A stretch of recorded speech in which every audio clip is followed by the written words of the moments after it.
Guys, in this video I wanted to help those of you who are currently transitioning from a high school to a community college or a junior college or to a four-year university.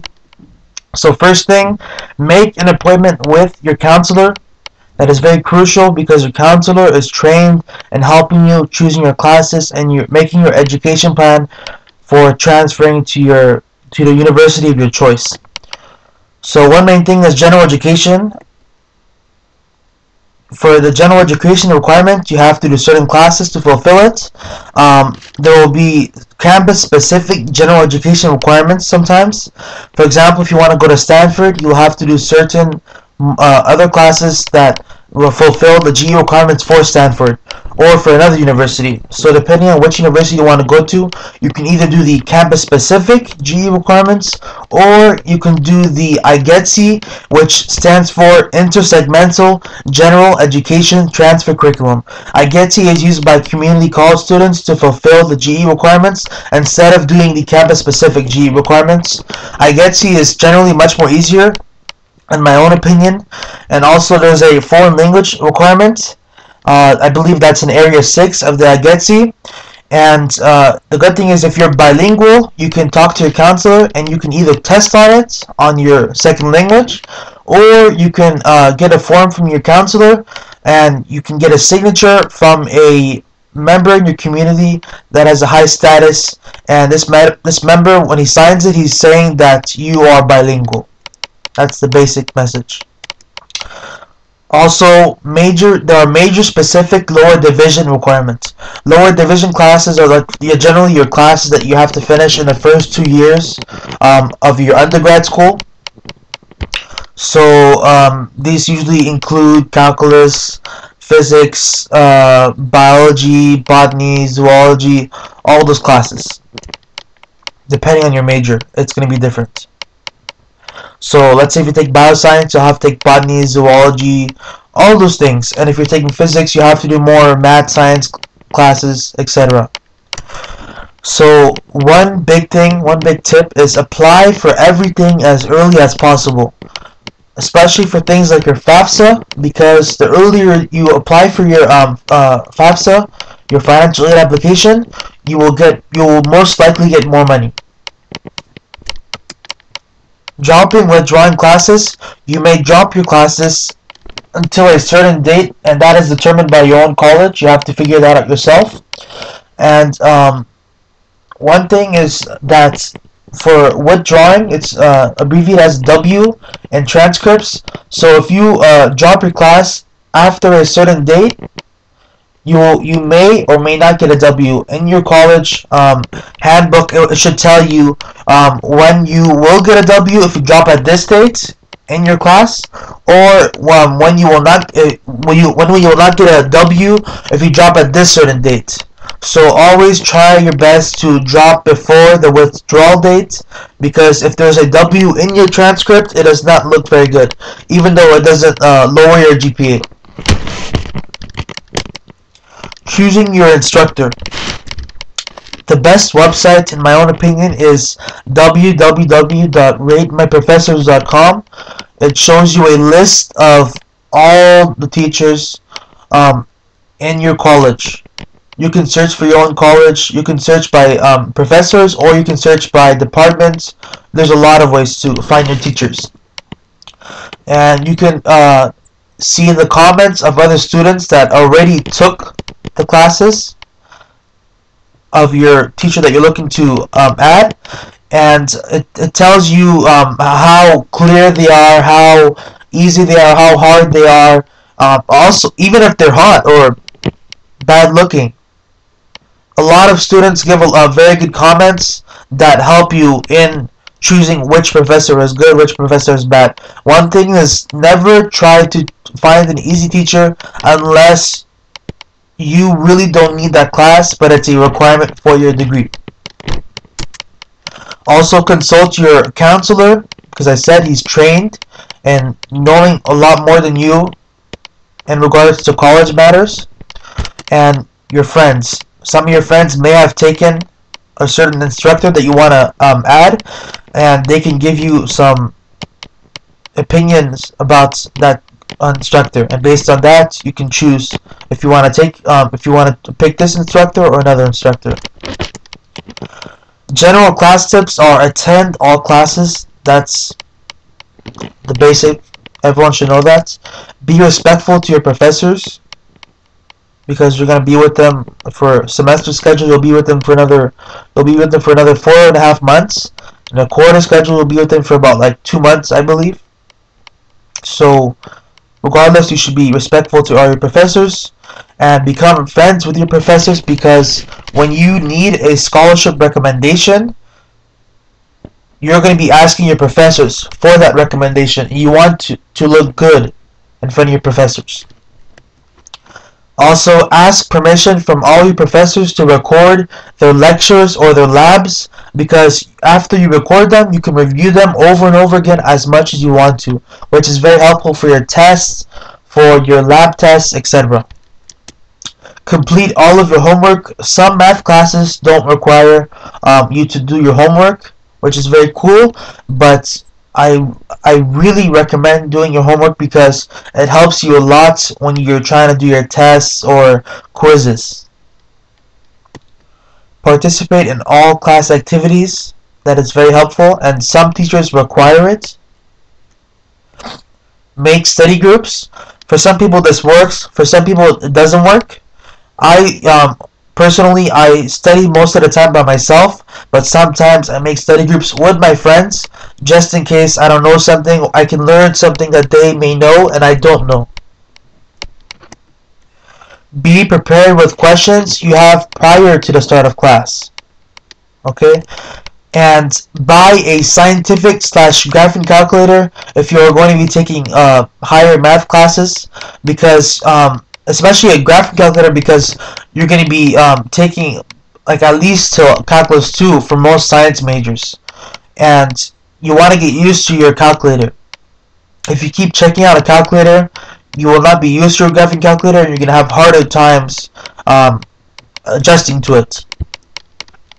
Scientific, you can use it up to like pre-calculus, but after that you will most likely have to get a graphing calculator. And if you can't afford it, you can also check it out or rent it from a library or your college library if they offer rentals.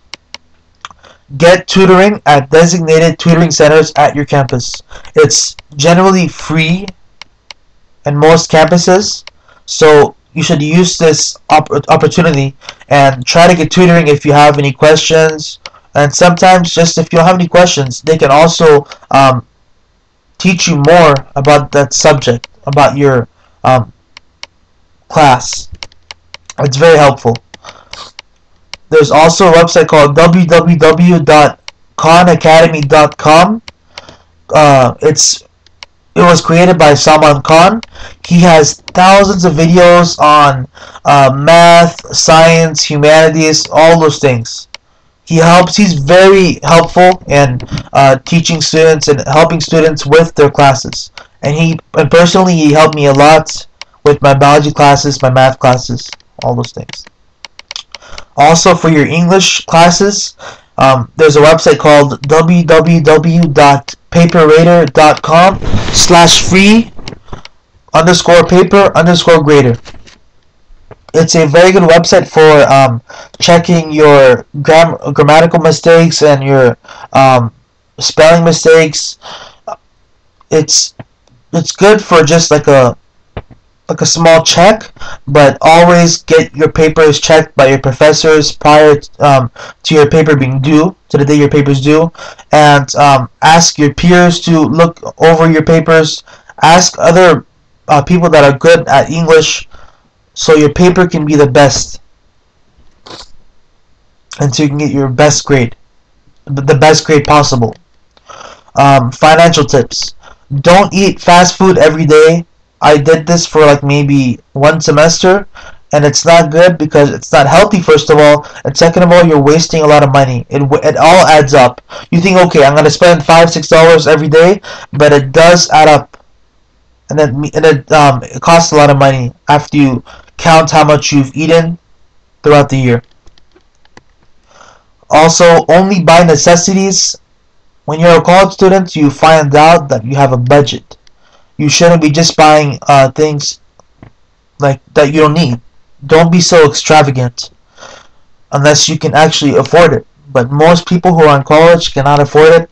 And also, don't assume that you can afford college, because um, colleges, they can also trick you. When they give you your financial aid package, they also include your loans, and most people don't want to take loans because they don't want to pay them back. So you have to keep that in mind, that you have to save a lot of money for college. Transportation, I would recommend taking the public bus, or if there's a bus for the school. Carpooling with your friends is also a good idea. You save a lot of money, and you save the environment. In a way, you help the environment. In my opinion, I don't like the bus because there are sometimes a lot of weird people in the bus. I wasn't really comfortable, so I decided to just drive myself or carpool with my friends.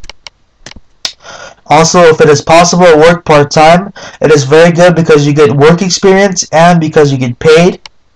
And sometimes you can work in a biology lab or a math lab or whatever, or tutoring. It looks very good in your college resume.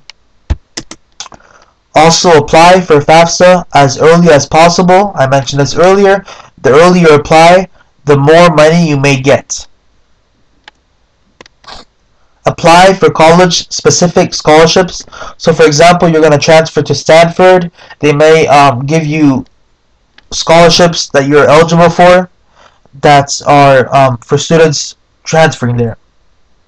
There are so many scholarships. There are the scholarships for community service, for being of a certain nationality or ethnicity, all those things. So always look for don't only look for scholarships based on your major. Look for scholarships on a lot of things.